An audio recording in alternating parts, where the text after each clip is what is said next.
জলবায়ু পরিবর্তন ও বৈশ্বিক উষ্ণায়নের প্রভাবে বিশ্বের বিভিন্ন অঞ্চলে সুপেয় পানির উৎস দ্রুত হ্রাস পাচ্ছে। স্যাটেলাইট চিত্র বিশ্লেষণে পৃথিবীর অন্তত 10টি গুরুত্বপূর্ণ নদী, হ্রদ ও জলাভূমির ভয়াবহ সংকোচনের তথ্য উঠে এসেছে। এ বিষয়ে সম্প্রতি একটি প্রতিবেদন প্রকাশ করেছে আল জাজিরা। বিশ্বব্যাংকের 2025 সালের প্রতিবেদনে বলা হয়েছে, প্রতি বছর পৃথিবী থেকে প্রায় 324 ট্রিলিয়ন লিটার সুপেয় পানি হারিয়ে যাচ্ছে। এই পরিমাণ পানি দিয়ে বছরে প্রায় 28 কোটি মানুষের চাহিদা পূরণ করা সম্ভব। বিজ্ঞানীরা এই পরিস্থিতিকে মহাদেশীয় শুষ্কতা হিসেবে আখ্যায়িত করেছেন। দীর্ঘস্থায়ী খরা, পানির অনিয়ন্ত্রিত ব্যবহার এবং ভূমি ব্যবস্থাপনার দুর্বলতাকে এর প্রধান কারণ হিসেবে চিহ্নিত করা হয়েছে। দক্ষিণ আমেরিকার দ্বিতীয় দীর্ঘতম নদী পারানা বর্তমানে মারাত্মক খরার প্রভাবে সংকটে রয়েছে। নদীর পানির স্তর কমে যাওয়ায় নৌ পরিবহন, বন্দর কার্যক্রম এবং জলবিদ্যুৎ উৎপাদন বাধাগ্রস্ত হচ্ছে।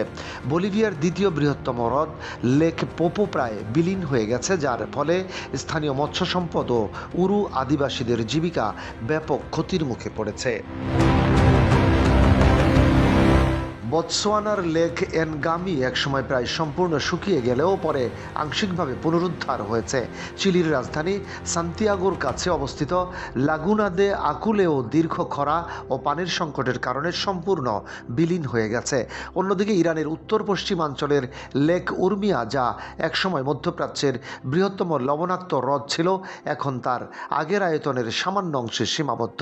ইরাকের আল চিবাস জলাভূমিও উল্লেখযোগ্যভাবে শুকিয়ে গেছে, যদিও সাম্প্রতিক বৃষ্টিপাত ও পুনরুদ্ধার কার্যক্রমের ফলে কিছু এলাকায় আবার প্রাণের সঞ্চার হয়েছে। মাদাগাস্কারের আম্বু ভম্বে অঞ্চলে দীর্ঘমেয়াদী খরা, ক্রমবর্ধমান তাপমাত্রা এবং বৃষ্টিপাতের ঘাটতি কৃষি ও গবাদি পশুর উপর ভয়াবহ প্রভাব ফেলেছে। এতে বহু মানুষ বাস্তুচ্যুত হয়েছেন। আফ্রিকার সাহারা মরুভূমির প্রান্তে অবস্থিত মালির লেক ফাগুইবাইন গত কয়েক দশকে প্রায় অদৃশ্য হয়ে গেছে।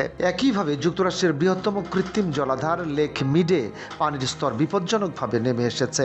এর ফলে যুক্তরাষ্ট্রের দক্ষিণ পশ্চিমাঞ্চল ও মেক্সিকোর লাখো মানুষের জন্য পানি সরবরাহ হুমকির মুখে পড়েছে। উজবেকিস্তানের উত্তর আরাল সাগরকে বিশ্বের অন্যতম বড় পরিবেশগত বিপর্যয়ের উদাহরণ হিসেবে ধরা হয়। স্যাটেলাইট চিত্রে দেখা গেছে, কয়েক দশকের ব্যবধানে এই জলাধারের 90%-এরও বেশি অংশ হারিয়ে গেছে এবং তা এখন ধুলোবালি ও লবণাক্ত মরুভূমিতে পরিণত হয়েছে।